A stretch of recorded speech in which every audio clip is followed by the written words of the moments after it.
Good morning, children. Welcome to class 7 science once again. I hope you all are safe and stay home.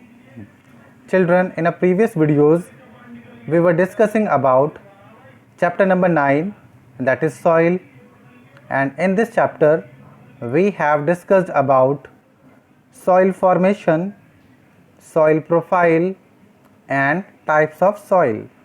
Okay, a small topic is remaining, that is soil and crops, that we'll discuss here, and after that we are going to start the new chapter, that is chapter 10, respiration in organisms. Okay children, an update for you. Chapter number 9, 10 will come in your periodic test second or first semester. The syllabus and date sheet will send you in 7th standard group very soon. Okay, so first of all we will discuss a small topic, that is soil and crop. Then we will discuss about respiration in organism. Okay, so start the soil and crop. See, in the soil and crop, different types of soil are found in different places.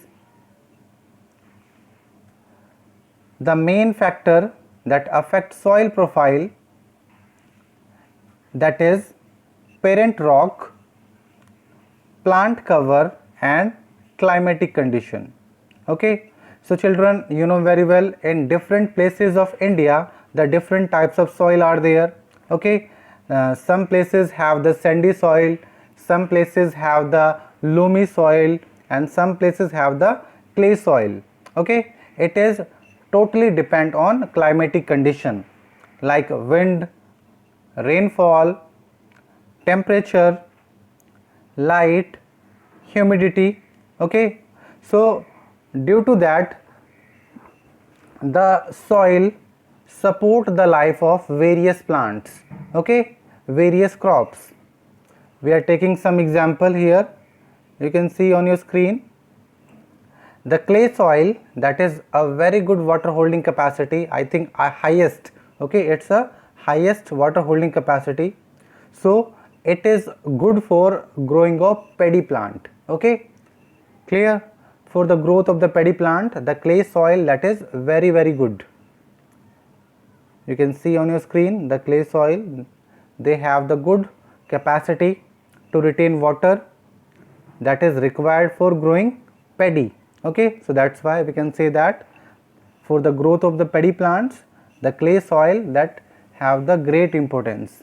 Okay, next, that is loamy soil. Loamy soil support the life of various cereals like gram, like wheat. Okay, pulses also. So because of their good water holding capacity, they can support the various crops. Example, pulses, wheat and gram. Next, that is sandy loamy soil. Okay, that is a kind of mixture, sandy loamy soil. Okay, this type of soil support the life of the cotton plant. Okay, the cotton plant can easily grow in the sandy loamy soil. Okay children, now next, that is clay and loamy. Clay I told about paddy, and loamy, that is for cereals. Okay, so we can say that for the crops of cereals, the clay and loamy soil have the great importance. They are suitable for the growing cereals like wheat, paddy, gram. Okay, why they are good for the cereals? Because these type of soil have good water holding capacity. Okay, clear? So this is about chapter number 9, soil, that we have discussed. Now children, the next chapter that we are taking, that is chapter number 10, respiration in organisms. Okay, respiration, do you know what is respiration children? Respiration is a process by which the food is broken down to release energy. Okay, and this energy we are used for various purposes like walking, running, writing, reading, eating, even we are sleeping. Okay, so for various life processes we want energy, and this energy is came from food. Okay, clear? So in respiration we will discuss about how the food is broken down and they form energy. Clear? This is respiration. Okay children, clear about this? Respiration, that is the breaking of food to get energy. Okay, see more about respiration. As I told you, each and every organism needs energy to carry out its life processes. The energy we are used to walk, run or do many work. We required energy to write, read, eat and talk. While we are sleeping, energy is required. Okay, so for each and every life processes we want energy, and this energy came from food. Okay children, so all organisms need oxygen for breakdown of digested food to obtain energy. The one condition is here, children, in the presence of oxygen the food is breakdown. Okay, oxygen is compulsory and necessary for breaking down of food, means for complete breakdown of food, we can say that, in most of the living organism. Okay, some organisms are there like yeast, like bacteria, they do not want oxygen for breaking down of food. Otherwise all the living organism they want oxygen for breaking down of food. Okay, so see the definition once again. Respiration is the process by taking in oxygen, using it for the release of energy by breakdown of food. Okay, and eliminating the waste product like carbon dioxide and water. Okay, so along with energy the carbon dioxide and water is also released. Okay, clear about respiration? Now respiration that have the two steps. Number one, external respiration. Number two, internal respiration. Okay, number one that is external respiration, and number two that is internal respiration. External respiration is also known as breathing, and internal respiration that is a cellular respiration. Okay, you can see on your screen breathing and cellular respiration. Okay, so see first, that is external respiration or breathing, in which the oxygen rich air is take inside the body of organism, and the carbon dioxide rich air is giving out from the body of organism. Okay, I repeat once again, in breathing the oxygen rich air will come inside the body and the carbon dioxide rich air will go outside the body. Okay, see about external respiration here. The process of taking in air rich in oxygen and giving out air rich in carbon dioxide by living organism with the help of their respiratory organ. Okay, like we have respiratory organ, that is lungs, nasal passage, nostril. Okay, Like this, by the use of these organ, we can intake the oxygen and we can give out the carbon dioxide. Okay. Next, that is internal respiration, that is also called the cellular respiration, in which the food is break down and energy is released. Okay, in cells the food is break down and energy is released. This is called internal respiration or cellular respiration. Okay, clear? So cellular respiration is of two type, aerobic respiration and anaerobic respiration. Both are very important regarding your exam. Many question ask from aerobic and anaerobic. Okay, so this time children, the pattern of the question paper is MCQ online exam. Okay, so learn each and every point very carefully, because the objective question is made from subjective. Okay, so if you learn these things, then you can easily give the answer of the objective question. Okay. So aerobic and anaerobic, that is the two types of respiration that we'll discuss. As the name suggests, aerobic in the presence of oxygen and anaerobic, that is in the absence of oxygen. Okay, see first, that is aerobic respiration. Aerobic respiration is the breakdown of food into carbon dioxide and water to release energy using oxygen.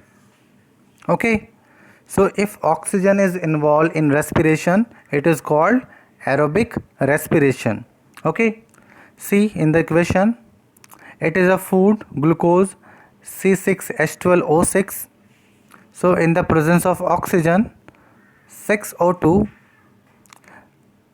they break down the food into CO2 and H2O and energy is released.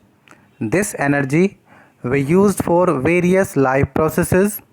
Okay, so children, most of the living organism carry out aerobic respiration. Okay, and such organism are called aerobes. Okay, and in last we can also say that aerobic respiration is the most efficient form of respiration, because in this respiration most of the energy released as compared to the anaerobic. Second, that is anaerobic respiration. In anaerobic respiration, children, the food is break down into alcohol and carbon dioxide with the release of energy without use of oxygen. Means the respiration takes place, the breaking down of food takes place, but in the absence of oxygen. Oxygen will not there. Okay, clear? See the equation, this is a food, C6H12O6, glucose. So in the absence of oxygen, they form alcohol and carbon dioxide, and less amount of energy is released. Okay, so only in simple organism like yeast and some bacteria, the anaerobic respiration takes place, and these organisms are called anaerobic respiration. Okay, clear about aerobic, anaerobic? Now this is the difference between aerobic and anaerobic. You can see on your screen. In aerobic respiration, the presence of oxygen is required. Okay, in anaerobic respiration, the oxygen is not required, the oxygen is absent. breakdown of food is complete in aerobic respiration, and in anaerobic respiration the breakdown of food that is incomplete. Okay, next, that is end product. The end product of aerobic respiration is carbon dioxide and water. Okay, and the end product in anaerobic respiration, that is alcohol and carbon dioxide. Okay, energy, next parameter. So in aerobic respiration, as I told you, large amount of energy released, and in anaerobic respiration a very small amount of energy is released. Okay, clear about aerobic and anaerobic? Now children, in some condition anaerobic respiration is also takes place in our muscles. Okay, I told you that the anaerobic respiration takes in yeast, in some bacteria, but it can also takes place in our muscles. Okay, like if we want more energy, like during heavy exercise, fast running, cycling, walking, heavy weight lifting, so at that time we want more energy. Okay, so to fulfill the demand of more energy, our muscles respire anaerobically. Okay, so at that time our muscles respire anaerobically. See, in anaerobic respiration in our muscles, the food that is glucose, that is break down in the absence of oxygen, and that form lactic acid and energy. Okay, some energy is released but a product that is lactic acid is formed. So due to the formation of lactic acid we got cramps in our muscles. Okay, and we get relief from the cramps after a hot water bath or a massage. Okay, so this is about the respiration in muscles. I hope you have learnt very carefully what we have discussed in this video. Children, after that, another small topic in this chapter, that is external respiration, breathing, that we also discussed. Okay, breathing, as I told you, the oxygen rich air that will come inside the body of organism and the carbon dioxide rich air that will give out from the body. Okay, so this is a breathing or external respiration. This is takes place by our nose. Okay, and sometime even our mouth. Okay, if we close our nostril and mouth tightly, we soon start feeling uneasy and cannot hold our breath even for a minute. Okay, so breathing, that is take oxygen rich air and give out carbon dioxide rich air. Okay, so children, if we are taking oxygen rich air in our body, this process is called inhalation. Okay, what is called inhalation? The process of taking in of air rich in oxygen is called inhalation, and to giving out carbon dioxide rich air outside the body is called exhalation. Okay, clear? So this is about breathing. Breathing have two parts, inhalation, exhalation. Okay, now children, the question may be asked, what is the breathing rate? Okay, in human being, like how many times in a minute the human breathe, adult human? So children, on an average 15 to 18 times, okay, 15 to 18 times per minute. In a minute we breathe 15 to 18 times, and during heavy exercise we breathe 25 times per minute. Okay, that is important regarding your exam. So I hope you have learned very carefully what we have discussed today. Stay safe, stay healthy, and keep watching the video. Okay, thank you.